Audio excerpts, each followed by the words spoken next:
ಅಮ್ಮ ಇಲ್ಲಿ ಕಂಬಿ ಹಿಡ್ಕೊಳತ್ ಬಾರಮ್ಮ ಕೋತಿ ತರ ಆಡ್ಬೇಡ ನೀನು ಉಳ್ಕೊಂಡು ಹೋಗ್ಬಿಡ್ತೀವಿ ಕೆಳಗಡೆ ಪಾತಾಡೋಕೆ ಹತ್ತು ಪಟ ಪಟ ಅಂತ ಹಿಡ್ಕೊಂಡು ಹೋಗು ಇಲ್ಲಾಂದ್ರೆ ಅಲ್ಲಿ ಕುತ್ಕೋ ಹೋಗು ನೀನು ಹಳ್ಳಿ ಕೆಳಗೇನೆ ಇಲ್ಲಾಂದ್ರೆ ನೀಟಾಗಿ ಹಿಡ್ಕೊಂಡು ಹೋಗು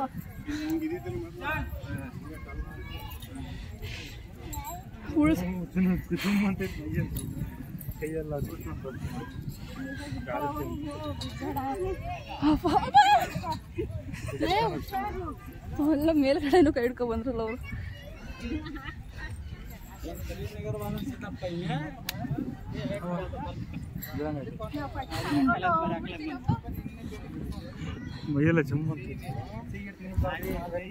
ಚಿನ್ನು ನೀನೇ ಮಾಡ್ಬೇಕು ವಿಡಿಯೋ ನನ್ನೇ ಹಿಡ್ಕೊ ಹೋಗೆ ನೀನು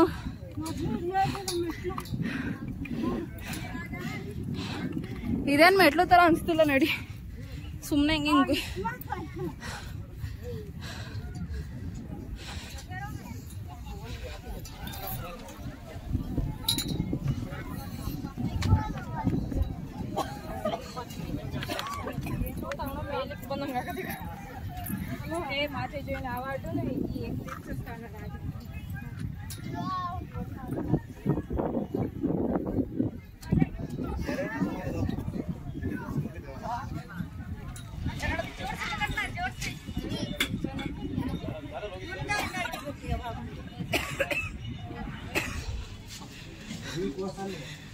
ನಮ್ಮಮ್ಮ ಬಿಟ್ಟು ಬಿಟ್ಟು ಓಡ್ತೈತಪ್ಪ ಇನ್ನು 40% ಟ್ರ್ಯಾಕ್ ಮಾಡಿಲ್ವಂತೆ ನಾವು ಬೆಟ್ಟನ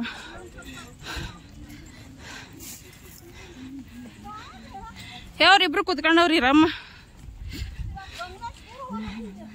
ಹೌದಾ ಹಾ ಇನ್ನೂ ಅಷ್ಟೊಂದು ಹತ್ಬೇಕಾ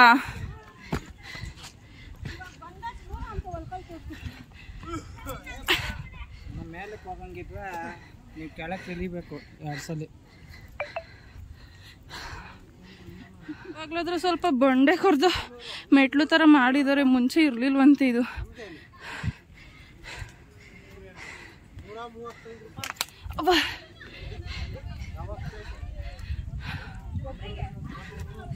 ಕುತ್ಕೊಳ್ಳಮ್ಮ ಕುತ್ಕೊಂಡು ಹೋಗೋಣ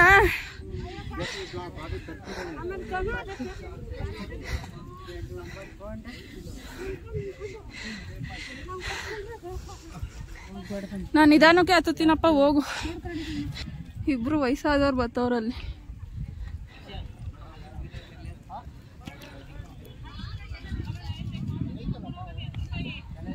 ಬರ್ರಿ ಬೇಗ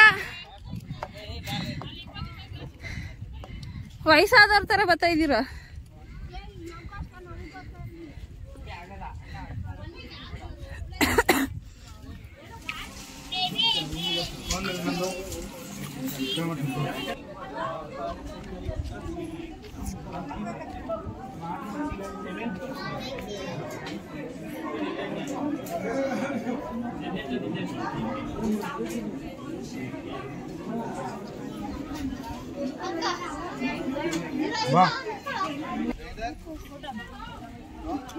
ನಮ್ಮನ್ನು ಹೋಗಿ ಕುತ್ಕೊಬಿಟ್ಟವಳೆ ಲೈನಲ್ಲಿ ನಿಂತ್ಕೋಬೇಕಂತ ನಾವು ಲೈನಲ್ಲಿ ನಿಂತ್ಕೊಂಡಿದೀವಿ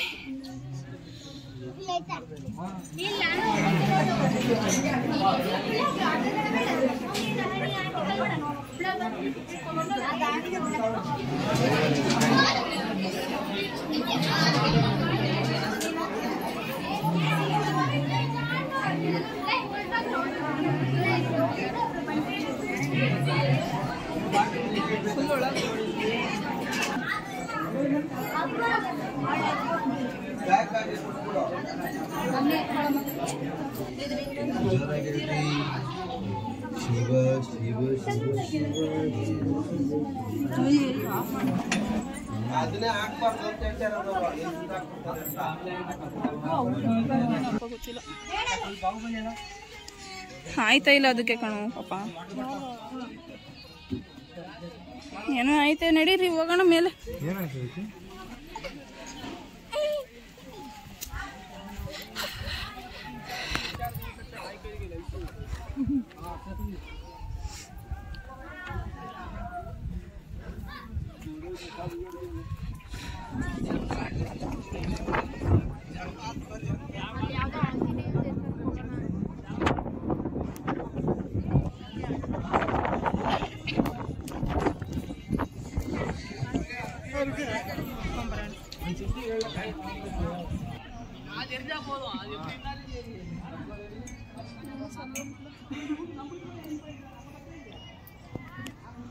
ಅಲ್ಲೇ ಐತೆ ನನಗೆ ಕಾಣಿಸ್ಬಿಟ್ಟು ಬಂತು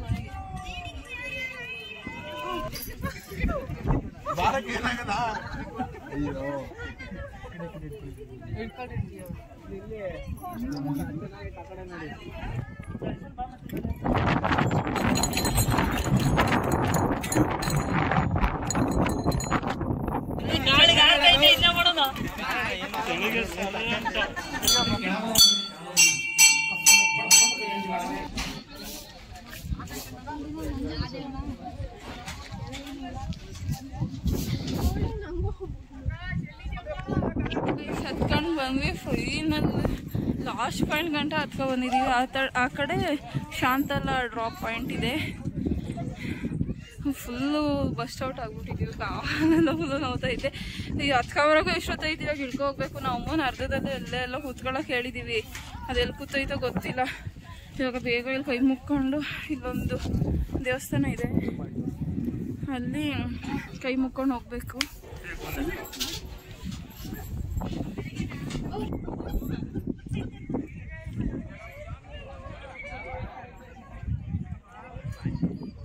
ಇದೆ ಫೈನಲ್ ಪಾಯಿಂಟು ಶಿವಗಂಗೆ ಫೈನಲ್ ಬಂದಿದ್ದೀವಿ. ಇಳ್ಕೊಂಡು ಹೋಗ್ಬೇಕು. ನಮ್ಮ ಯಜಮಾನ್ರು ಫೋನಲ್ಲಿ ವಿಡಿಯೋ ಮಾಡಿ ಚಾರ್ಜ್ 5%ಗೇನೋ ಬಂದೈತೆ. ಅದಕ್ಕೆ ಇವಾಗ ವಿಡಿಯೋ ಮಾಡಲ್ಲ. ಇಳಿದ್ಮೇಲೆ ಫೈನಲ್ ಮತ್ತೆ ನಮ್ಮ ಕಾರ್ ಹತ್ರ ಹೋದ್ಮೇಲೆ ವಿಡಿಯೋ ಮಾಡ್ತೀನಿ. ಹೆಂಗಿದೆ ಫ್ರೆಂಡ್ಸ್, ಫುಲ್ಲು ಟಾಪಲ್ಲಿದೆ. ಸಿಕ್ಕಾಪಟ್ಟೆ ಗಾಳಿ ಇದೆ. ನಾನು ಹಿಂದೆ ಕಾಣಿಸಿರ್ಬೋದು ನಂದಿ. ಅದೊಂದು ಹೆವಿ ಟೇಚರ್ಸ್ ಫೋಟೋ. ಹತ್ತಕ್ಕೆ ಇದ್ರೆ ಮಾತ್ರ ಹತ್ಬೇಕು, ಇಲ್ಲಾಂದ್ರೆ ಹತ್ತಕ್ಕೆ ಸಿಕ್ಕಾಪಟ್ಟೆ ಕಷ್ಟ ಆಗುತ್ತೆ. ಇಲ್ಲಿ ನಮ್ಮ ಅಮ್ಮ ಅವರು ಬಂದಿಲ್ಲ. ಅಮ್ಮ ಮಿಡ್ ಪಾಯಿಂಟಲ್ಲಿ ಎಲ್ಲ ಕೂತಿದ್ದಾರೆ. ಹೋಗ್ಬೇಕು ಅವ್ರ ಹತ್ರ ಇವಾಗ. ಇಲ್ಲಿಂದ ಅಲ್ಲಿ ಗಂಟೆ ಹಿಡ್ಕೊಂಡು ಇರೋದು ಇಳಿಯುವಾಗ ಕೆಲವು ಸಿಕ್ಕಾಪಟ್ಟೆ ಕಷ್ಟ ಇದೆ ಅಂತ.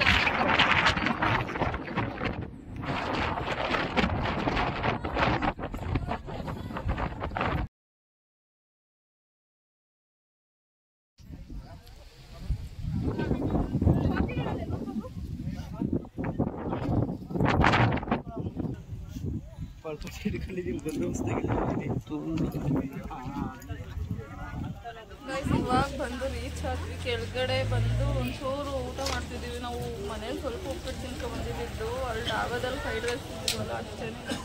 ಇಡ್ಲಿ ತಗೊಂಡಿದ್ದೀವಿ. ಅಮ್ಮ ನಮ್ಮ ಜೊತೆ ಬಂದಿದ್ದಿಲ್ವಲ್ಲ, ಬೇಗ ಇಳ್ಕೊ ಬಂದಿತ್ತು.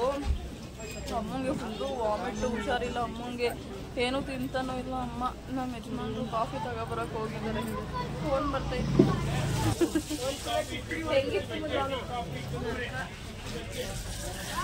ಆಗಿಲ್ಲ ಗೈಸ್. ಹತ್ತದೇ ತುಂಬ ಈಸಿ, ಇಳಿಯೋದು ಸಿಕ್ಕಾಪಟ್ಟೆ ಕಷ್ಟ. ನೋಡ್ತಿರ್ಬೋದು ಅವಸರ ಹೆಂಗಾಗಿದೆ ಅಂತ ಅಂದ್ಬಿಟ್ಟು ಫಸ್ಟ್ ಮಗ ತೊಳ್ಕೊಬೇಕು. ಮಕ್ಕ ಎಲ್ಲ ಅಂಟು ಫುಲ್ಲು ಮಗ ಎಲ್ಲ ಬೆವ್ರು ಮಗಂಗೆ ಆಯ್ತಾ ಇಲ್ಲ. ನಮ್ಗಂತೂ ಮಗ ತೊಳಿಬೇಕು ಗೈಸ್ ಫಸ್ಟ್. ಬೇಡ ನನಗೆ ಇಲ್ಲೇ ಹೋಟ್ಲಲ್ಲಿ ಕೈ ತೊಳ್ಕೊಳ್ಳೋ ಜಾಗದಲ್ಲಿ ಹೋಗಿ ಫಸ್ಟ್ ಮಗ ತೊಳ್ಕೋಬೇಕು. ಆಯ್ತಿಲ್ಲ ಚಿನ್ನಮ್ಮ ಆಮೇಲೆ ಕೇಳ್ತೀನಿ ಅವ್ರ ಎಕ್ಸ್ಪೀರಿಯನ್ಸ್. ಹಾಯ್ ಗಾಯ್ಸ್, ನೆನೆ ನೈಟು ಅಲ್ಲಿಂದ ಹೊರಟಾಗಿಂದ ವೀಡಿಯೋನೇ ಮಾಡಿಲ್ಲ ನಾನು. ವೀಡಿಯೋ ಎಂಡ್ ಮಾಡಬೇಕಿತ್ತು. ಆ್ಯಕ್ಚುಲಿ ತುಂಬ ಚೆನ್ನಾಗಿತ್ತು, ಆದರೆ ಸಿಕ್ಕಾಪಟ್ಟೆ ಕಾಲು ನೋವು ಆಗ್ಬಿಡ್ತು ನಮಗೆ.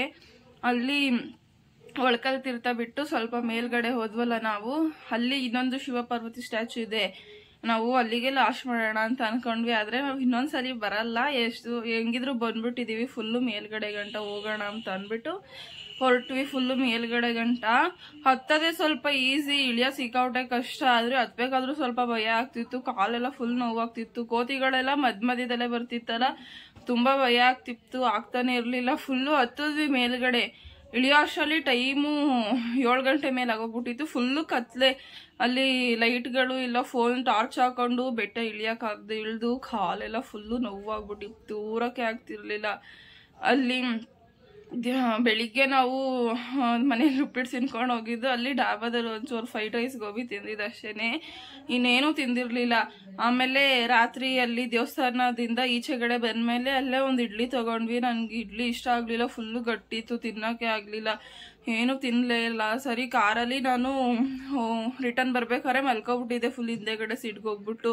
ಅಲ್ಲೂ ಕಂಫರ್ಟಬಲಾಗಿ ಮಲ್ಕೋಕ್ಕಾಗಲಿಲ್ಲ, ಕಾಲೆಲ್ಲ ತುಂಬ ನೋವು ಬಂದ್ಬಿಟ್ಟಿತ್ತು. ನಮ್ಮ ತೆಂಗಿನ ಮುಂದೆಗಡೆ ಕೂರಿಸಿದ್ದೆ, ಅವಳು ನಿದ್ದೆ ಮಾಡಲ್ಲ ಅಂತಂದಿದ್ದಕ್ಕೆ. ಆದರೆ ಅವಳು ಮಲ್ಕೊಬಿಟ್ಟಿದ್ಲು. ಚಂದುಗೊಬ್ರಿಗೇನೆ ಅವ್ರಿಗೂ ನಿದ್ದೆ ಬರುತ್ತೆ ಅಂತ ಅಂದ್ಬಿಟ್ಟು ಶಾಂತಿಗ್ರಾಮ ಟೋಲ್ ದಾಟಿದ್ಮೇಲೆ ನಾನು ಹೋಗಿ ಮುಂದೆಗಡೆ ಕುತ್ಕೊಂಡೆ. ಇನ್ನು 13 ಕಿಲೋಮೀಟ್ರ್ ಇತ್ತು ಹಾಸನ್ಗೆ. ಅವಾಗ ನೈಟು ನಾವು ಮನೆಗೆ ರೀಚ್ ಆದಾಗ 11:30 ಆಗಿತ್ತು. ಮಲ್ಕೊಳ್ಳೋ ಅಷ್ಟರಲ್ಲಿ 12 ಗಂಟೆ ಮೇಲೆ ಆಗ್ಬಿಟ್ಟಿತ್ತು. ಫುಲ್ಲು ಕಾಲೆಲ್ಲ ನೋವಾಗಿ ಪೇನ್ ಕಿಲ್ಲರ್ ಟ್ಯಾಬ್ಲೆಟ್ನ ಕುದೂರ್ ಹತ್ರ ತೊಗೊಂಡಿದ್ವಿ. ಅಮ್ಮಂಗೆ ಸಿಕ್ಕಾಬಟ್ಟೆ ವಾಮಿಟ್ ಸ್ಟಾರ್ಟ್ ಆಗ್ಬಿಟ್ಟಿತ್ತು ಅಲ್ಲಿ ಬರಬೇಕಾದ್ರೆ.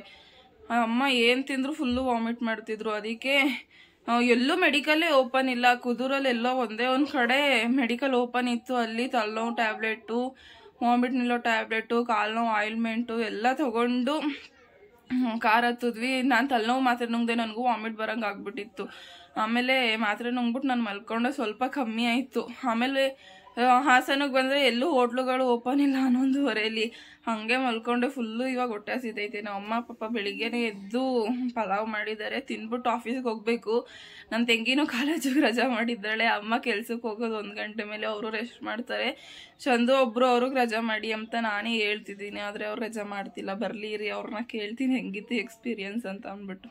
ಆದರೆ ಎಕ್ಸ್ಪೀರಿಯನ್ಸ್ ಮಾತ್ರ ಸಿಕ್ಕಾವಡೆ ಚೆನ್ನಾಗಿತ್ತು. ಅವ್ರು ಇಷ್ಟೊಂದು ಕಷ್ಟಪಟ್ಟು ಯಾವ ಬೆಟ್ಟನೂ ಹತ್ತಿರಲಿಲ್ಲ. ಫುಲ್ಲು ಮೇಲ್ಗಡೆನೂ ಇನ್ನೂ 2 ದೇವಸ್ಥಾನಗಳಿದ್ವು, ಗಿರಿ ಗಂಗಾಧರ ಮತ್ತು ಗಿರಿ ವೀರಭದ್ರ ಅಂತ ಅಂದ್ಬಿಟ್ಟು. ತುಂಬ ಚೆನ್ನಾಗಿತ್ತು. ಮತ್ತು ಒಳಕಲ್ ತೀರ್ಥದಲ್ಲಿ ಚಂದಿಗೆ ನೀರು ಸಿಕ್ತು, ನಮಗೆ ಸಿಗಲಿಲ್ಲ. ಮತ್ತು ಉದ್ದ ಇರೋರ್ಗೂ ಸಿಗುತ್ತೆ ಅಂತ ಅಂತಿದ್ರು. ಚಂದುಗೆ ಒಬ್ರಿಗೆ ನೀರು ಸಿಕ್ತು, ಹೋಗಿದ್ದಕ್ಕೆ ಅದಾದ್ರೂ ಸಿಕ್ತಲ್ಲ ಅಂತ ಫುಲ್ ಖುಷಿ ಆಯಿತು ನಮ್ಗಂತೂ. ರಿಟರ್ನ್ ಬರ್ಬೇಕಾದ್ರೆ ಫುಲ್ಲು ಖಾಲಿ ಇತ್ತು ಹೊಳ್ಕಲ್ ತೀರ್ಥ ಹತ್ರ. ಇನ್ನೊಂದ್ಸರಿ ಹೋಗೋಣ ಅನ್ಕೊಂಡ್ವಿ, ಆದರೆ ಅಷ್ಟೊಂದು ಶಕ್ತಿನೇ ಇರಲಿಲ್ಲ. ಮತ್ತೆ ಅದ್ರೊಳಗಡೆ ಎಲ್ಲ ಹೋಗಿ ನಡೆಯೋ ಅಷ್ಟು ಶಕ್ತಿನೇ ಇರಲಿಲ್ಲ. ನನಗಂತೂ ಕಾಲು ಹಿಂಗೆ ಎತ್ತಿಡೋ ಅಷ್ಟಲ್ಲಿ ಎಲ್ಲಿ ಬಿದೋಗ್ಬಿಡ್ತೀರೋ ಅಂತ ಅನ್ಸ್ಬಿಡ್ತಿತ್ತು. ಅಷ್ಟೊಂದು ಕಾಲು ನೋವು ಆಗ್ತಿತ್ತು, ಕಾಲೆಲ್ಲ ಫುಲ್ಲು ನಡುಗ್ತಿತ್ತು. ಅವರು ನನ್ನ ತಂಗಿ ಮತ್ತು ನಮ್ಮ ಯಜಮಾನರು ಬೇಗ ಬೇಗ ಹೇಳ್ಕೊಬಂದ್ರು. ನನ್ಗೆ ಆಯ್ತಾನೆ ಇರಲಿಲ್ಲ ಇಳಿಯೋಕ್ಕೆ. ಮತ್ತೆ ಚಂದುಗೆ ಏನಂದರೆ ಬೆಟ್ಟ ಹತ್ಬೇಕಾದ್ರೆ ಮುಳ್ಳು ಚುಚ್ಕೊಬಿಟ್ಟಿತ್ತು ಕಾಲ್ಗೆ. ಅದು ತೆಗಿಯೋಕ್ಕೆ ಪಿನ್ ಇರಲಿಲ್ಲ. ಅಮ್ಮ ಮಧ್ಯದಲ್ಲೇ ಸ್ಟಾಪ್ ಮಾಡಿಬಿಟ್ರಲ್ಲ, ಪಿನ್ ಅಮ್ಮನ ಹತ್ರ ಇತ್ತು. ಮತ್ತು ಕಾಲು ಧೂಳಾಗಿದ್ದಕ್ಕೆ ಏನು ಕಾಣಿಸ್ತಾನೆ ಇರಲಿಲ್ಲ ಎಲ್ಲಿ ಚುಚ್ಕೊಂಡಿದೆ ಅಂತ ಅಂದ್ಬಿಟ್ಟು. ಅದೇ ನೋವಲ್ಲೇ ಬೆಟ್ಟ ಹತ್ತಿದ್ರು ಇಳಿದ್ರು ಪಾಪ ಅವರು. ಒಂಚೂರು ನೋವು ತೋರಿಸ್ಕೊಳ್ಳೇ ಇಲ್ಲ. ನನಗೂ ಫುಲ್ಲು ಆಗ್ತಾನೆ ಇರಲಿಲ್ಲ. ನನ್ನ ನಿಧಾನಕ್ಕೆ ಇಳಿಸ್ಕೊಂಡು ಕರ್ಕೊಬಂದ್ರು ಕೆಳಗಡೆ ಗಂಟ.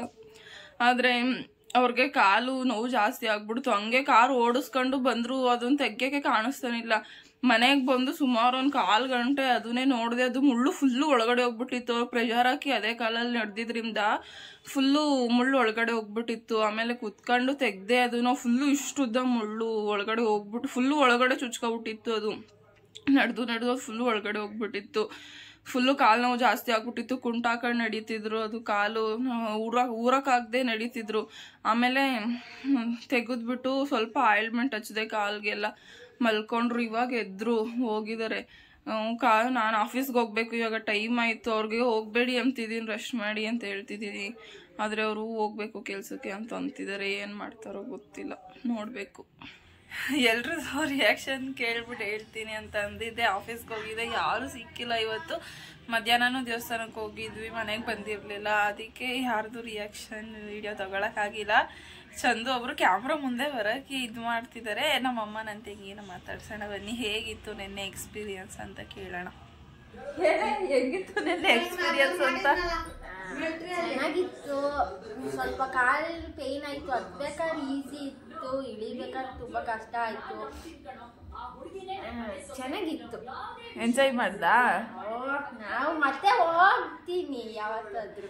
ಇವಳು ಮತ್ತೆ ನಮ್ಮ ಯಜಮಾನ್ರು ಇಳ್ಕೊಂಡು ಹೋಗ್ತವ್ರೆ. ನಾನು ಹೆಂಗ್ ಆಡ್ತಿದ್ದೀನಿ ಅಂದ್ರೆ ಬೆಟ್ಟ ಇಳಿಯಕ್ಕೆ ಫುಲ್ಲು ಚಟಾಡ್ತಿದ್ದೀನಿ ನಾನು. ನನ್ಗಂತೂ ಇಳಿಯಕ್ಕೆ ಆಗ್ತಿರ್ಲಿಲ್ಲ, ನಿಜವಾಗ್ಲೂ ಅನ್ಕೊಂಡೇ ಇರ್ಲಿಲ್ಲ. ನೆನ್ನೆ ಬೇಗ ಇಳ್ಕೊಂಡು ನಾವು ಮನೆಗೆ ಬಂದು ರೀಚ್ ಆಗ್ತೀವಿ ಅಂದ್ಬಿಟ್ಟು ಇವನು ಇದಾನಲ್ಲ, ಇವನ್ನ ಮನೇಲೆ ಬಿಟ್ಟು ಹೋಗಿದ್ವಿ ನಿನ್ನೆ. ಲೈಟು ಹಾಕಿರ್ಲಿಲ್ಲ. ನಾವೇನ್ ಅನ್ಕೊಂಡಿದ್ವಿ, ಒಂದ್ ಸಂಜೆ 6 ಗಂಟೆ ಅಷ್ಟರಲ್ಲಿ ಬಂದ್ಬಿಡ್ಬೋದು ಅಂತ ಅನ್ಕೊಂಡಿದ್ವಿ. ಆದ್ರೆ ನಾವು ಮನೆಗೆ ಬಂದಾಗ ನಿನ್ನೆ 11:30 11:15 ಲೈಟ್ ಏನು ಹಾಕಿರ್ಲಿಲ್ಲ. ಊಟ ಒಂದು ಹಾಕಿಟ್ಟು ಹೋಗಿದ್ವಿ. ಇವನು ಮೊದ್ಲೇ ನಾವು ತಿನ್ಸಿಲ್ಲ ಅಂದ್ರೆ ಊಟ ಮಾಡಲ್ಲ, ಏನಿಲ್ಲ. ಇವಂದೇ ಟೆನ್ಷನ್ ಆಗ್ಬಿಟ್ಟಿತ್ತು ನಮ್ಗೆ. ಇವನ್ನ ನೋಡ್ಬೇಕು ಅಂತ ಅನ್ಬಿಟ್ಟು. ಅಯ್ಯೋ ಕೇಳ್ಬೇಡಿದಿಂದ ಇವತ್ತೆಲ್ಲ ಕಾಲು ನೋವು. ನಂಗೆ ಆಫೀಸಲ್ಲಿ ಕುತ್ಕೊಂಡು ಲೆಕ್ಕ ಬರೆಯೋಕೆ ಆಗ್ತಿರ್ಲಿಲ್ಲ. ಇವಳಿಗೂ ಕಾಲು ನೋವೈತೆ. ಇನ್ನು ನಮ್ಮ ಯಜಮಾನ್ರಿಗೆ ಮಾತ್ರ ಕಾಲು ನೋವಿಲ್ಲ. ಅವ್ರಿಗೆ ಮುಳ್ಳು ಚುಚ್ಕೊಂಡಿತ್ತಲ್ಲ, ಅದ್ರದ್ದು ಮಾತ್ರ ನೋವು ಬರ್ತೈತಂತೆ. ಅವ್ರಿಗೆ ಮಿಕ್ಕಿದ್ದೇನು ನೋವಿಲ್ಲ. ನಮ್ಗಂತೂ ಆಯ್ತಿಲ್ಲ, ಸಿಕ್ಕಾಪಟ್ಟೆ ನೋವು ಐತೈತೆ. ಕಾಲು ನಡಿಯಕ್ಕೆ ಐತಿಲ್ಲ. ಮಾಮೂಲಿ ನೆಲದ ಮೇಲೆ ಕಾಲಿಟ್ರು ಐತಿಲ್ಲ. ನಾನಂತೂ ಬೆಟ್ಟದ ಮೇಲೆ ಇಳ್ಕೊಂಡ್ ಬಂದು ದೇವಸ್ಥಾನದ ಮೆಟ್ಲು ಇಳಿಬೇಕಾದ್ರೆ, ದೇವಸ್ಥಾನದ ಮೆಟ್ಲು ಮಾಮೂಲಿ ಮೆಟ್ಲಿರುತ್ತಲ್ಲ ಆ ಥರ ಮೆಟ್ಲೆ, ಅದನ್ನ ಇಳಿಯಕ್ಕೂ ಐತಾ ಇಲ್ಲ ನನ್ನ ಕೈಲಿ. ಇವಳು ಇಳ್ಕೊಂಡು ನಾವು ಅಮ್ಮನ ಹತ್ರ ಹೋಗ್ಬಿಟ್ಟಿದ್ಲು. ನಮ್ಮಮ್ಮ ಮುಂಚೆನೆ ಇಳ್ಕೊಂಬಂದ್ಬಿಟ್ಟಿತ್ತಲ್ಲ. ನಮ್ಮಮ್ಮ ಇಳ್ಕೊಂಬಂದ್ಬಿಟ್ಟು ಕೆಳಗಡೆ ಫುಲ್ಲು ವಾಮಿಟ್ಟು. ನಮ್ಮಮ್ಮಗೆ ಏನು ತಿಂದಿಲ್ಲ ಅಂತ ಅಂದ್ರೂ ವಾಂತಿ ನಮ್ಮಮ್ಮಗೆ. ಇವಳು ಇಳ್ಕೊಂಬಂದು ಆಮೇಲೆ ನಮ್ಮಮ್ಮನ ಹುಡುಕ್ಬಿಟ್ಟು ಹೋಗಿ ನಮ್ಮಮ್ಮನ ಹತ್ರ ಹೋಗಿದ್ಲು. ಆಮೇಲೆ ನಿಧಾನಕ್ಕೆ ನಾನು ಬಂದ್ಬಿಟ್ಟು ಆಮೇಲೆ ಹೋದೆ ನಮ್ಮಮ್ಮನ ಹತ್ರ. ನಮ್ಮಮ್ಮನ ಕೇಳ್ತೀನಿ ರೀ ಹೆಂಗಿತ್ತು ಅಂತ ಅಂದ್ಬಿಟ್ಟು. ಬೆಟ್ಟ ನಂಗೆ ಒಳ್ಕಲ್ ತೀರ್ಥ ನೀರ ಸಿಕ್ಕಿ ಒಳ್ಕಲ್ ತೀರ್ಥಾಗ ಹೋಗಿದ್ವಲ್ಲ, ಅಲ್ಲಿ ನಮ್ಮ 3 ಜನಕ್ಕೂ ನೀರು ಸಿಗ್ಲಿಲ್ಲ. ಚಂದಗೆ ಒಬ್ರಿಗೇನೆ ನೀರು ಸಿಕ್ಕಿದ್ದು. ಅಂದ್ರೂ ಚೆನ್ನಾಗಿತ್ತು, ಒಬ್ರಿಗಾದ್ರೂ ಸಿಕ್ತಲ್ಲ ಅಂತ ಅಂದ್ಬಿಟ್ಟು. ಈ ಸಲ ರಶ್ ಜಾಸ್ತಿ ಇದ್ದಿದ್ರಿಂದ ಒಂದೊಂದೇ ಸಲನೇ ಕೈ ಹಾಕಕ್ಕೆ ಬಿಟ್ಟಿದ್ದು ಒಳ್ಕಲ್ ಒಳಗಡೆ. ಮಾಮೂಲಿ ಟೈಮಲ್ಲೆಲ್ಲ 2 ಸಲ ತಗೊಳ್ಬೋದಂತೆ, ಸಿಗ್ಲಿಲ್ಲ ಅಂತ ಅಂದ್ರು. ನಾವು ರಿಟರ್ನ್ ಬೆಟ್ಟ ಹೇಳ್ಕೊಂಡು ಬರ್ಬೇಕಾದ್ರೆ ಖಾಲಿ ಇತ್ತು. ಆದ್ರೆ ಹೋಗಿ ಮತ್ತೆ ನೋಡೋ ಅಷ್ಟು ಪೇಷನ್ಸ್ ಇರ್ಲಿಲ್ಲ ನಮ್ಗೆ. ಯಾವಾಗ ಇಳ್ಕೊಂಡು ಕಾರ್ ಹತ್ರ ಹೋಗ್ತೀವಿ ಅನ್ನಂಗೆ ಆಗ್ಬಿಟ್ಟಿತ್ತು. ಯಾಕಮ್ಮ ನೆನೆ ಅಷ್ಟೊಂದು ಹುಷಾರಿಲ್ದಂಗಾಗಿತ್ತಲ್ಲ. ಅದೆಲ್ಲ ನೋವಾಗ್ಬಿಟ್ಟು ಪದ ಹೇಳ್ತಾ ಐತೆ. ಪದ ಇನ್ನೂ ನಿದ್ದೆ ಮಾಡಿಲ್ಲ, ನಿದ್ದೆ ಮಾಡಿಲ್ಲ. ಬೆಳಗ್ಗೆ ಎದ್ದು ಆಗ್ಲೇ ಅಡ್ಗೆ ನಾಷ್ಟ ಮಾಡಿರ್ತಿದ್ದೀನಿ. ಇವ್ರು ಆರಾಮಾಗಿ ಮಲಿಕೊಂಡಿದ್ರು. 12 ಗಂಟೆ 12:30 ಆಯ್ತು ಮಲ್ಕೊಳ್ಳೋ ಅಷ್ಟೊಂದು. ನಮ್ಮ ಯಜಮಾನ್ರಿಗೆ ಮುಳ್ಳೆಲ್ಲ ತೆಗೆದ್ಬಿಟ್ಟು ಕಾಲಲ್ಲಿ ಮಲ್ಕೊಂಡಿದ್ದು ನಾನು. ಅವ್ರಿಗೆ ಆಯಿಲ್ಮೆಂಟ್ ಎಲ್ಲ ಹಚ್ಚಿ ಮಲ್ಕೊಂಡಿದ್ದು. ಅವ್ರಿಗೆ ಕಾಲು ನೋವು ಕಮ್ಮಿ ಆಗಿತ್ತು ಅಂತ ಅಂದ್ಬಿಟ್ಟು. ಮತ್ತೆ ಬೆಳಿಗ್ಗೆ 7 ಗಂಟೆ 7:15 ಎದ್ದೆ ಆಫೀಸ್ಗೆ ಹೋಗ್ಬೇಕಲ್ಲ ಅಂತ ಅಂದ್ಬಿಟ್ಟು. ನಾವಮ್ಮ ನಿದ್ದೆ ಮಾಡಲ್ಲ ಮಾಮೂಲಿ ಟೈಮಲ್ಲೂ ಅಷ್ಟೇನೆ. ಎಷ್ಟು ಗಂಟೆಗೆ ಮಲ್ಕೊಂಡ್ರು ನಾವಮ್ಮ 6 ಗಂಟೆಗೆ ಅಡುಗೆ ಮಾಡಿರುತ್ತೆ ಒಂದೊಂದ್ಸಲ. ಅವ್ರು ಅಡುಗೆ ಮಾಡಿದ್ರು. ಯಾಕಂದ್ರೆ ಅವ್ರು 1 ಗಂಟೆಗೆ ಕೆಲ್ಸಕ್ಕೆ ಹೋಗೋದು. ಅವ್ರು ಮನೇಲಿ ಇದ್ಕೊಂಡು ಫ್ರೀ ಆಗಿರ್ತಾರೆ. ನಾನು 9 ಗಂಟೆಗೆ ಕರೆಕ್ಟಾಗಿ ಆಫೀಸ್ಗೆ ಹೋಗ್ಬೇಕಲ್ಲ. ಇನ್ನೊಂದ್ಸಲಿ ಹೋಗೋಣ ಅಮ್ಮ ಶಿವಗಂಗೆಗೆ. ನಾನಿಲ್ಲೇ ಗಂಗೆ ಆಗ್ತೀನಿ. ಆಗಲ್ಲ ಗೈಸ್, ಬೆಟ್ಟ ಹತ್ತಕ್ಕೆ. ನಂಗೆ ಗೊತ್ತಿತ್ತು ಇವ್ರು ಇನ್ನೊಂದ್ಸಲಿ ಶಿವಗಂಗೆ ಅಂತ ಅಂದ್ರೆ ಬೆಟ್ಟ ನೆನ್ಸ್ಕೊಂಡಾದ್ರೂ ಹೋಗೋದ್ ಬೇಡ ಅಂತ ಅಂತಾರೆ ಅಂದ್ಬಿಟ್ಟು. ಅದಕ್ಕೋಸ್ಕರ ಈ ಸಲ ಬಂದ್ಬಿಟ್ಟಿದೀವಿ, ಹತ್ಬಿಡೋಣ ಅಂತ. ಹಂಗೂ ನಾನು ನನ್ನ ತಂಗಿ ನಮ್ಮ ಯಜಮಾನ್ರು 3 ಜನ ಫುಲ್ಲು ಟಾಪ್ ಗಂಟ ಹೋಗಿದ್ವಿ. ನಮ್ಮ ಅಮ್ಮನ್ಗೆ ಕೆಳಗಡೆ ಹೋಗಿ ಅಂತ ಅಂದಿದ್ವಿ. ಅಂದ್ರು ನಮ್ಮಮ್ಮ 3/4 ಭಾಗ ಹತ್ಕೊಂಡು ಬಂದಿದ್ರು. ಆಮೇಲೆ ಹತ್ತಕ್ಕೆ ತುಂಬಾ ಕಷ್ಟ ಆಯ್ತು. ಅಲ್ಲೆಲ್ಲ ಮೆಟ್ಲಿರ್ಲಿಲ್ಲ. ಬಂಡೆಗೆ ಸೈಡಲ್ಲಿ ಗ್ರಿಲ್ಗಳು ಕಂಬಿಗಳು ಹಾಕಿದ್ರು ಹಿಡ್ಕೊಂಡು ಹೋಗಕ್ಕೆ. ಅಮ್ಮ ಅದನ್ನ ಹಿಡ್ಕೊಂಡು ನಿಜವಾಗ್ಲೂ ಹತ್ತುತ್ತಾ ಇರ್ಲಿಲ್ಲ. ಅದಕ್ಕೆ ಬರ್ಬೇಡ ವಾಪಸ್ ಹೋಗು ಅಂತ ಅಂದಿದ್ದಕ್ಕೆ ನಾವು ಅಮ್ಮ ಇಳ್ಕೊಂಡು ರಿಟರ್ನ್ ಬಂದ್ಬಿಟ್ರು. ಅಮ್ಮ ಸ್ವಲ್ಪ ಬೆಳಕಿದ್ದಂಗೆ ಇಳ್ಕೊಂಡು ಬಂದ್ಬಿಟ್ಟವ್ರೆ. ನಾವು ಬರ್ಬೇಕಾದ್ರೆ ಫುಲ್ಲು ಕತ್ಲು, ಲೈಟಿಂಗ್ಸ್ ಇಲ್ಲ, ಏನಿಲ್ಲ. ನಾವು ಫ್ಲಾಶ್ ಹಾಕೊಂಡು ಚಂದು ಮೊಬೈಲಲ್ಲಿ 3% ಚಾರ್ಜ್ ಐತೆ. ನನ್ನ ತೆಗಿ ಫೋನಲ್ಲಿ ಒಬ್ಳು ಫೋನಲ್ಲಿ ಫ್ಲಾಶ್ ಲೈಟ್ ಹಾಕೊಂಡು ಕಾಣಿಸ್ತಾನೆ ಇಲ್ಲ. ಅವಳು ಮುಂದೆ ಹೋಯ್ತವಳೆ ನಿಧಾನಕ್ಕೆ. ನಾನಂತೂ ಕುತ್ಕೊಂಡು ಇಳ್ಕೊಂಡು ಬಂದಿದ್ದೀನಿ. ಯಾಕಾದ್ರೂ ಹೇಳುದ್ನಪ್ಪ ಹೋಗೋಣ ಮೇಲೆ ಅನ್ನಂಗೆ ಆಗ್ಬಿಟ್ಟಿತ್ತು. ನನ್ಗಂತೂ ಸಾಕಾಗೋಯ್ತು ಬೆಟ್ಟ ತಿಳಿಯೋ ಅಷ್ಟರಲ್ಲಿ. ನಾನು ಎಷ್ಟು ನೋವಿದ್ರು ಅಷ್ಟು ತಕ್ಕಿದ್ದೀನಲ್ಲ. ನಿಜವಾಗ್ಲೂ ನಾವಮ್ಮ ಡೈಲಿ ಕಾಲು ನೋವು ಅಂತ ಅಳ್ತಿರುತ್ತೆ. ಅದು ಹೆಂಗ್ ಗೊತ್ತಿತ್ತು ಅಷ್ಟು ದೂರ ಅಂತ ನಿಜವಾಗ್ಲೂ ಗೊತ್ತಿಲ್ಲ. ಹತ್ತಿ ಇಳಿತಲ್ಲ, ಅದಕ್ಕೆ ಖುಷಿ ಪಡ್ಬೇಕು ನಮ್ಮಮ್ಮ ಹತ್ತಿ ಇಳ್ದಿದ್ದಕ್ಕೆ. ಅಂದ್ರೆ ಫುಲ್ಲು ತುದಿ ಗಂಟ ಹೋಗಿ ಬಂದಿದ್ದು ಇನ್ನೂ ಖುಷಿ ಆಯ್ತು. ಅಲ್ಲೂ ಮೇಲ್ಗಡೆ ದೇವಸ್ಥಾನ ಎಲ್ಲ ಇರ್ತಾರೆ. ನಾವು ಹೋದಾಗ ಅಭಿಷೇಕ ಎಲ್ಲ ಮಾಡ್ತೀವಿ. ತುಂಬಾ ಚೆನ್ನಾಗಿತ್ತು ದೇವಸ್ಥಾನ ನಮ್ಮ ಹತ್ರ. ಓಕೆ ಗೈಸ್, ಈ ವಿಡಿಯೋನ ಇಲ್ಲಿಗೆ ಎಂಡ್ ಮಾಡ್ತೀನಿ. ಚಂದದ ಒಬ್ರದ್ದು ರಿಯಾಕ್ಷನ್ ಮಾಡಕ್ಕಾಗಲ್ಲ. ಯಾಕೆಂದ್ರೆ ನಾನು ವಿಡಿಯೋ ಮಾಡ್ಬೇಕು ಮತ್ತೆ ಎಡಿಟ್ ಮಾಡೋದು ಲೇಟ್ ಆಗೋಗ್ಬಿಡುತ್ತೆ. ನನ್ಗೆ ವಿಡಿಯೋ ಮಾಡಕ್ಕೆ ಆಗ್ತಿಲ್ಲ. ಮಾಡಿದ್ರು ವಿಡಿಯೋನ ಎಡಿಟ್ ಮಾಡಕ್ಕೆ ಆಗ್ತಿಲ್ಲ. 10 ದಿನ ನನ್ಗೆ ಹುಷಾರಿಲ್ದಂಗೆ ಬರೀ ಹಾಸ್ಪಿಟ್ಲಿಗೆ ಮನೆಗೆ ತಿರ್ಗಾಡೋದೇ ಆಗ್ಬಿಟ್ಟಿತ್ತು. ನಿನ್ನೆ ಹೋಗಿದ್ದನ್ನ ಇವಾಗ ಕುತ್ಕೊಂಡು ಎಡಿಟ್ ಮಾಡಬೇಕು. ಮಂತ್ ಎಂಡ್ ಬೇರೆ. ಇವತ್ತು 27 ಡೇಟು. ಆಫೀಸಲ್ಲೂ ತುಂಬಾ ಕೆಲಸ ಇರುತ್ತೆ ನನಗೆ. ಅದಕ್ಕೆ ಎಡಿಟ್ ಮಾಡಬೇಕು. ಚಂದು ಬಂದು ಅವ್ರು ಬರೋದೇ 11 ಗಂಟೆ. ನಾನು ಅಷ್ಟರಲ್ಲಿ ಮಲ್ಕೊಂಡೇ ಬಿಟ್ಟಿರ್ತೀನಿ. ಅವ್ರದ್ದು ರಿಯಾಕ್ಷನ್ ತಗೊಂಡು ನನಗೆ ವಿಡಿಯೋ ಎಡಿಟ್ ಮಾಡೋ ಅಷ್ಟರಲ್ಲಿ ಟೈಮೇ ಆಗೋಗ್ಬಿಡುತ್ತೆ. ಅದಕ್ಕೆ ಈ ವಿಡಿಯೋನ ಇಲ್ಲಿಗೆ ಎಂಡ್ ಮಾಡ್ತಿದ್ದೀನಿ. ವಿಡಿಯೋ ಮೋಸ್ಟ್ಲಿ ಲ್ಯಾಗ್ ಆಗುತ್ತೆ. ಏನು ಮಾಡೋದು ಅಂತ ಗೊತ್ತಿಲ್ಲ. ಪಾರ್ಟ್ 1 ಪಾರ್ಟ್ 2 ಥರ ಅಪ್ಲೋಡ್ ಮಾಡಲಾ ಇಲ್ಲ ಒಂದರಲ್ಲಿ ಅಪ್ಲೋಡ್ ಮಾಡಲಾ ಅಂತ ಯೋಚನೆ ಮಾಡ್ತಿದ್ದೀನಿ. ತುಂಬ ಲ್ಯಾಗ್ ಆದರೆ ಸಪ್ರೇಟಾಗಿ ಮಾಡ್ತೀನಿ. ಇಲ್ಲಾಂದ್ರೆ ವಿಡಿಯೋನ ಸ್ಕಿಪ್ ಮಾಡ್ದಂಗೆ ಪೂರ್ತಿ ವಿಡಿಯೋ ನೋಡಿ. ನಿಜವಾಗ್ಲೂ ತುಂಬಾ ಚೆನ್ನಾಗಿತ್ತು. ಇಳಿಬೇಕಾದ್ರೆ ನಮ್ಮ ಯಜಮಾನ್ರ ಮೊಬೈಲಲ್ಲಿ ಚಾರ್ಜ್ ಇದ್ದಿದ್ರೆ ನಿಜವಾಗ್ಲೂ ಅದನ್ನು ವಿಡಿಯೋ ಮಾಡ್ಕೊಂಡು ಬರ್ತಿದ್ದೆ. ಆದ್ರೆ ಚಾರ್ಜ್ ಇರ್ಲಿಲ್ಲ, ನಮ್ಗೆ ಫೋನೆಲ್ಲ ಇಟ್ಕೊಂಡು ಬರೋ ಅಷ್ಟು ಶಕ್ತಿನೂ ಇರ್ಲಿಲ್ಲ, ಆಗ್ತಾನೆ ಇರ್ಲಿಲ್ಲ. ಇದನ್ನಲ್ಲ ಇವಂದು ಬೇರೆ ಟೆನ್ಷನ್ ಆಯ್ತಿತ್ತು ನಮ್ಗೆ, ಮನೇಲಿ ಬಿಟ್ಟು ಹೋಗ್ಬಿಟ್ಟಿದ್ವಲ್ಲ ಅಂತ ಅನ್ಬಿಟ್ಟು. 11:15 ಬಂದಾಗ ಊಟನೇ ಮಾಡಿಲ್ಲ, ಏನ್ ಹಾಕಿಟ್ಟೋಗಿದ್ವು ಎಲ್ಲ ಹಂಗೆ ಇತ್ತು. ಉದ್ದಿನೊಡೆ ಒಂದ್ ತಿನ್ಕೊಂಡಿದ್ದ ಅಷ್ಟೇನೆ, ಸೊಪ್ಪಿನ ಜೊತೆ ಹಾಕಿದ್ದಕ್ಕೆ ಎಲ್ಲ ಹಂಗೆ ಬಿಟ್ಟಿದ್ದಾನೆ, ಏನು ತಿಂದಿಲ್ಲ. ಹೋಗಿ ನಮ್ಮ ಅಮ್ಮಂದು ದಿಮ್ಮೇಲೆ ಹೋಗಿ ಕುತ್ಕೊಂಡ್ ಬಿಟ್ಟಿದ್ದಾನೆ. ಆಮೇಲೆ ರಾತ್ರಿ ಬಂದಿದ ತಕ್ಷಣ ಏನು ಅಳ್ತಾನೆ ಗೊತ್ತಾ, ಬಿಟ್ಟೋಗ್ಬಿಟ್ಟಿದಾರೆ ಅಂತ. ಎಲ್ಲೂ ಬಿಟ್ಟೋಗಂಗಿಲ್ಲ, ಇವನ್ನ ಕಚ್ಚೋಕೆ ಬರ್ತಾನೆ. ಎಲ್ಲಾದ್ರೂ ಬಿಟ್ಟೋಗ್ಬಿಟ್ರೆ ಅಟ್ಟಾಡ್ಸ್ಕೊಂಡ್ ಬರ್ತಾನೆ ದಿನ ಫುಲ್ಲು. ಕೋಪ ಜಾಸ್ತಿ. ಇವತ್ತೂ ಬೆಳಿಗ್ಗೆ ಎದ್ದಿದ ತಕ್ಷಣ ಎಲ್ರಿಗೂ ಕಚ್ಚಕ್ ಹೋಗೋನೆ. ಅಷ್ಟೊಂದು ಕೋಪ ಈ ನನ್ ಮಗಂಗೆ. ಇವೊಂದೊಂದ್ ಚಿಂತೆ, ಎಲ್ಲಾದ್ರೂ ದೂರ ಹೋಗ್ಬೇಕು ಅಂತಂದ್ರೆ ಇವನ್ನ ಬಿಟ್ಟು ಹೋಗ್ಬೇಕಲ್ಲ ಅಂತ ಒಂದ್ ಚಿಂತೆ ಅಷ್ಟೇನೆ. ಅಲ್ಲ ಮಗ್ನೆ, ಏನ್ ಮಾಡ್ತಿದ್ದೆ ನೆನ್ನೆ ನೀನು? ಏನ್ ಮಾಡ್ತಿದ್ದೆ? ಬಿಟ್ಟೋಗಿದ್ವಾ ನಾವು? ಬಿಟ್ಟೋಗಿದ್ವಾ? ಓಕೆ ಫ್ರೆಂಡ್ಸ್, ಈ ವಿಡಿಯೋನ ಇಲ್ಲಿಗೆ ಎಂಡ್ ಮಾಡ್ತೀನಿ. ಇನ್ನು ಯಾರ್ಯಾರು ನಮ್ಮ ಚಾನಲ್ನ ಸಬ್ಸ್ಕ್ರೈಬ್ ಮಾಡ್ಕೊಂಡಿರೋ ಸಬ್ಸ್ಕ್ರೈಬ್ ಮಾಡ್ಕೊಳ್ಳಿ, ಲೈಕ್ ಶೇರ್ ಕಮೆಂಟ್ ಮಾಡೋದನ್ನ ಮರಿಬೇಡಿ. ಮತ್ತೆ ಮುಂದಿನ ವಿಡಿಯೋದಲ್ಲಿ ಸಿಗೋಣ. ಅಲ್ಲಿ ತನಕ ಬೈ. ಪ್ಲೀಸ್ ವಿಡಿಯೋ ಅಕಸ್ಮಾತ್ ಏನಾದ್ರೂ ಲ್ಯಾಗ್ ಆಗಿದ್ರೆ ವಿಡಿಯೋನ ಸ್ಕಿಪ್ ಮಾಡಬೇಡಿ, ಪೂರ್ತಿ ವಿಡಿಯೋನ ನೋಡಿ. ನಿಜವಾಗ್ಲೂ ವಿಡಿಯೋ ತುಂಬಾ ಚೆನ್ನಾಗಿದೆ, ಯಾಕೆಂದ್ರೆ ಫುಲ್ಲು ಎಂಜಾಯ್ ಮಾಡ್ಕೊಂಡು ಹತ್ತಿದೀವಿ ಬೆಟ್ಟನ. ತುಂಬಾ ಚೆನ್ನಾಗಿತ್ತು ಎಕ್ಸ್ಪೀರಿಯನ್ಸ್. ನಾವು ಫಸ್ಟ್ ಟೈಮ್ ಅಷ್ಟೊಂದು ದೊಡ್ಡ ಬೆಟ್ಟನ ಹತ್ತಿದ್ದು, ಫ್ಯಾಮಿಲಿ ಜೊತೆ ಹೋಗಿದ್ದು ಟೆಂಪಲ್ಗೆ ಎಲ್ಲ ಫಸ್ಟ್ ಟೈಮ್. ಇದು ಆ ಎಕ್ಸ್ಪೀರಿಯನ್ಸ್ ನ ಶೇರ್ ಮಾಡಿದೀವಿ ವಿಡಿಯೋದಲ್ಲಿ. ಪ್ಲೀಸ್ ಯಾರು ವಿಡಿಯೋನ ಸ್ಕಿಪ್ ಮಾಡಬೇಡಿ, ಪೂರ್ತಿ ವಿಡಿಯೋನ ನೋಡಿ. ತುಂಬಾ ದೊಡ್ಡದಿದ್ರೆ ವಿಡಿಯೋನ ನಾನೇ ಸಪ್ರೇಟ್ ಆಗಿ ಅಪ್ಲೋಡ್ ಮಾಡ್ತೀನಿ. 2 ವಿಡಿಯೋನು ಕೂಡ ನೋಡಿ. 2 ವಿಡಿಯೋ ಹಾಕಿದ್ರೆ 2 ವಿಡಿಯೋನು ನೋಡಿ. ಒಂದೇ ವಿಡಿಯೋದಲ್ಲಾದ್ರೆ ಪ್ಲೀಸ್ ಯಾರು ವಿಡಿಯೋನ ಸ್ಕಿಪ್ ಮಾಡಬೇಡಿ. ಓಕೆ ಫ್ರೆಂಡ್ಸ್, ಬಾಯ್ ಬಾಯ್ ಮೇಡಮ್.